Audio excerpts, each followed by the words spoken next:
Alright, this video is for a very small group of people, but I know you all still exist.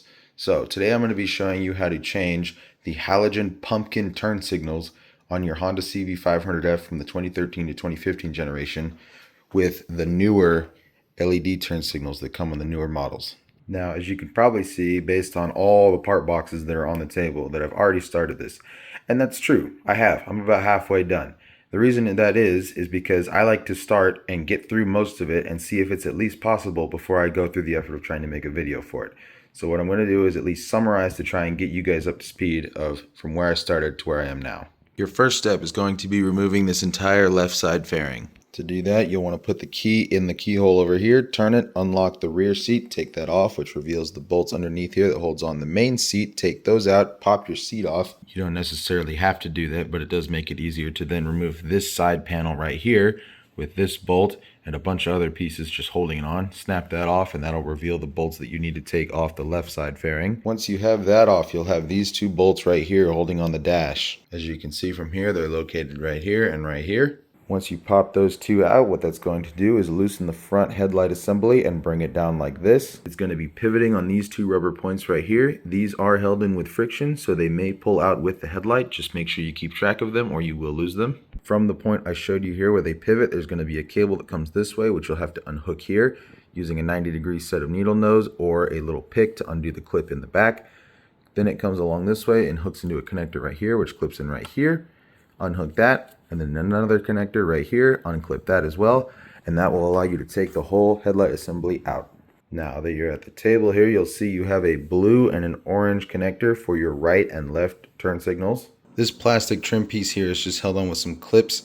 All you have to do is unhook those by pulling and praying, and it'll come off, and that'll help you get back behind these turn signal spots. The turn signal assembly themselves will be installed right here and over here. I don't actually remember how to take the halogen ones out because it was quite a while ago when I did it. I installed these LED TST industry ones that, as you can tell,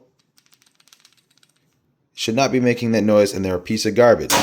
So that's why I'm going to be installing factory OEM LEDs, because I still want LEDs, but I don't want pieces of junk. The problem is this isn't exactly a plug and play process. If you look at the older gen model, it's a 3-pin connector with 3 pins all combined into one body. Whereas on the newer models, it's still a 3-pin connector, but they've divided it between the running light and the blinking light into 2 separate connectors. Why they did this, I have no idea. Now, the process for removing the pins from these bodies are simple, but you're going to have to take your time with it because it can be a little tricky. For these two guys, it's very easy. All you have to do is take these 2 tabs right here that I'm pointing at, lift up on them, that'll free the 2 pins, and you can slide them right out the back. Now the pin goes in on this side, which means the wire is going to be coming out right here.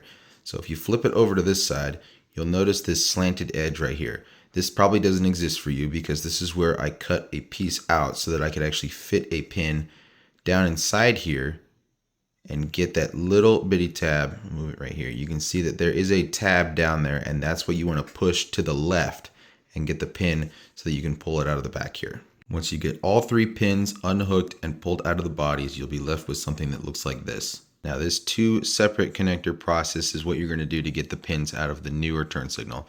To get it out of the older turn signal, it's the same thing, except you're obviously going to be using the 3-body connector, and you do not want to cut anything on here because this is the body you're going to be putting the new turn signal wires into so that you can then plug it into the old connector. Once you have your new wires hooked into the old body, this is what you should have right here. The wiring is as follows. On the top there will be your running light, which is the blue and white stripe wire. On the bottom left, it'll be the solid blue wire, and on the right, it'll be the green wire. It should look like this from the front and this from the back. If you're doing the left side, it's the same order, but obviously you'll be working with orange instead of blue. Once you have both of your new turn signals rewired, the next step is getting these grommets on.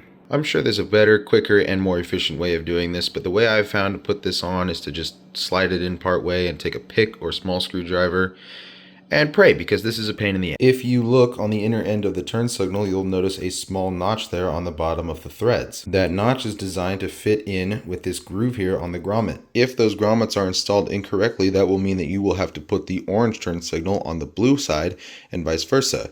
And although I'm sure that still will work, I don't like knowing that that technically means my turn signals are upside down. So that means you'll have to take out the grommets and flip them, which is, again, a pain in the butt.